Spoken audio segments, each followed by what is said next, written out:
আর বন্ধুরা, আমি আজকে আরেকটা চিকেনের রেসিপি করছি।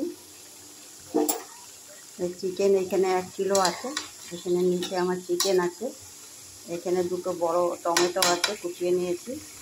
এখানে আদা রসুন একসাথে পেস্ট করে নিয়েছি। এখানে 4টে বড় বড় পেঁয়াজ আছে, কুচিয়ে নিয়েছি। এখানে 1 চামচ, 4 চামচের 1 চামচ লঙ্কার গুঁড়ো আছে, 2 চামচ হলুদের গুঁড়ো আছে। আর এর মধ্যে 50 গ্রাম সর্ষের তেল দিয়েছি। আর এখানে নুন দিয়েছি। আমি আর কোনো মশলা দেবো না। এটা দিয়েই আমি চিকেনে পেঁপে দিয়ে ঝোল করব। এগুলোকে আমি সব একসঙ্গে এখন মাখাবো, মাখিয়ে তারপর দেখাচ্ছি। সব উপকরণগুলো মেখে নিয়েছি। আমি এখানে 4 চামচের 1 চামচ চিনিও দিয়ে দিলাম। দিয়ে এবার আমি চিকেনটাকে কষাবো। চিকেনটাকে কষিয়ে তারপরে আবার আমি দেখাচ্ছি। চিকেনটা দেখুন কষানো হয়ে গেছে। এর মধ্যে আমি এখন পেঁপে দেবো।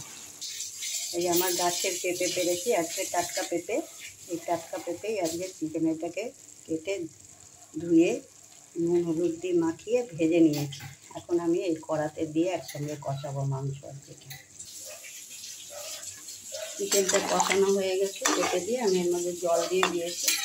এটাতে আমি ঝোলই রাখবো, একটু পাতলা ঝোল, টাটকা পেঁপে দিয়ে পাতলা ঝোল।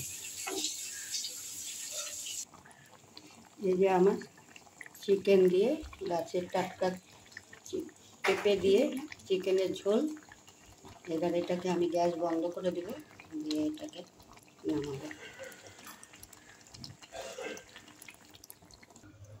দেখুন আমার গাছের টাটকা পেঁপে দিয়ে চিকেনের ঝোলটা। আমি একটু ঝোল পাতলাই রেখেছি, গাছের টাটকা পেঁপে তো ওই জন্য। এরকম করে একবার টাটকা পেঁপে দিয়ে চিকেনের ঝোল করে খাবেন, দেখবেন খুব টেস্ট হয়।